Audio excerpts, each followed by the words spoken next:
মুখ্যমন্ত্রীর নির্দেশে বন্ধ হলো গরু, তাই শুনে হিন্দু ভাইদের কান্নাকাটি শুরু। কান্নাকাটি করে বন্ধু কোনো লাভ নাই, ভোট দিয়ে জিতিয়েছেন তাকে আপনারই জাত ভাই।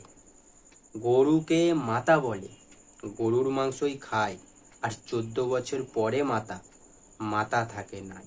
वाह बॉस वाह, क्या कविता बनाई है। হ্যালো হোয়াটসঅ্যাপ বন্ধু, welcome to my channel the lightly. আমি হলাম বিট্টু, আর বিট্টু মানে ব্র্যান্ড।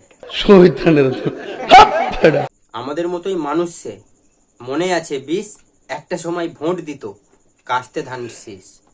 গরমে পুরো সেদ্ধ হয়ে যাচ্ছে, কিন্তু এই গরমটা কিছু মালুমই হচ্ছে না, কারণ আমরা স্বাধীনতার পরে হিন্দুরা স্বাধীন হয়েছে এই 2026-এ। 4 তারিখের পরে নাকি হিন্দু হলো স্বাধীন। গরু বন্ধের পরের দিনে ঘটে গেল এক সিন। আপনি হয় আমাদেরকে দিয়ে পারুন না, আমাদের পাপকে না, আমাদেরকে বীজ খাতি দিয়ে বন্ধুকে বীজ খাতি দিয়ে আর আমাদের এই জায়গাগুলো সব বন্ধ করতেছে। এইগুলাই পড়াই তুলে দেবো, নাম লিখে দেবো, বাঁচাও সুগন্ধ বাবু, তুমি আমাকে বাঁচাও। কেন ভোট দিয়ে আনছি, ডবল সরকার করছি, আমরা ভালোর জন্য দাদাকে নিয়ে এসেছি। দাদা যদি এরকম করে তাহলে আমরা কি করবো বলো? আমাদের পেটেই তো লাথি মেরে দিবে। ছি ছি ছি, এরা কারা? এই বেহায়া নির্লজ্জ মালগুলোকে এই দেশে কেন রাখা হয়েছে?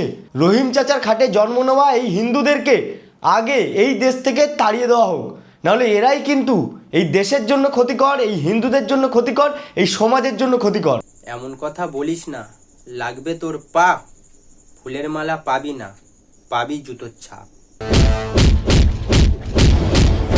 এই সমস্ত নির্লজ্জ বেহায়া হিন্দুদের জন্যেই হিন্দুরা এতদিন ধরে পশ্চিমবঙ্গে কোণঠাসা হয়েছিল। হিন্দুদের সঙ্গে এতদিন ধরে যে অত্যাচারটা হতো এই হিন্দুগুলোর জন্য। তুই একটা ক্রিয়েটার হয়ে তুই কিভাবে এইসব কথা বলিস বল? তুই ক্রিয়েটার, তুই মানুষকে ভালো মেসেজ দিবি, কিন্তু না, তুই এমন ভিডিও বানাবি যা শুনে তোদের নিজেদের ধর্মের মধ্যে নিজেদেরই একটা ঝগড়া সৃষ্টি হবে। অনেক হিন্দু ভাইদেরকে ঘৃণা করবে, হিন্দুরা মুসলিমদেরকে ঘৃণা করবে, মুসলিমরা হিন্দুদেরকে ঘৃণা করবে, একটা জাতিভেদ সৃষ্টি হবে এবং দাঙ্গা বাঁধবে। আর তুই কি করবি?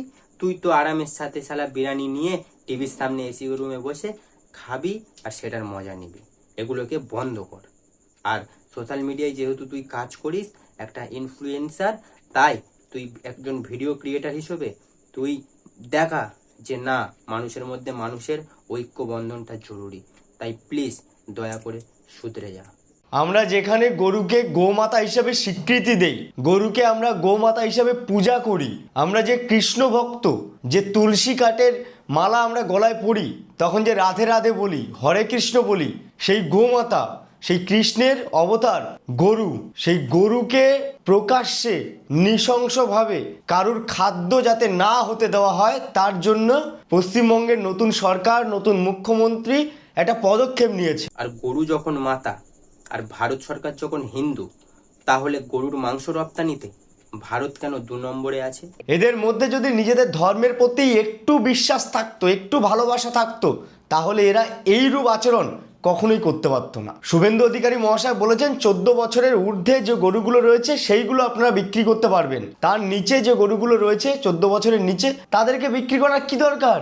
প্রতিবাদটা যখন করছিস, প্রতিবাদটা প্রতিবাদের মতোই কর। কেন 14 বছর আগে গরু যখন কম খাবে, তখন বেশি দুধ দেবে, বেশি টাকা হবে, তখন সেটা মাথা থাকবে। আর 14 বছর পরে যখন বয়স হয়ে যাবে, খাবে বেশি, টাকা রোজগার দেবে কম, তখন সেটা আর মাথা থাকবে না, তখন সেটা গরু হয়ে যাবে। ये बड़ी अच्छी बात कही आप। সব শেষে একটাই কথা বলবো, কবি কাজী নজরুল ইসলাম বলেছেন, মোরা এক বৃন্তে দুটি কুসুম, হিন্দু মুসলমান, হিন্দু তাহার নয়নমণি, মুসলিম তাহার প্রাণ।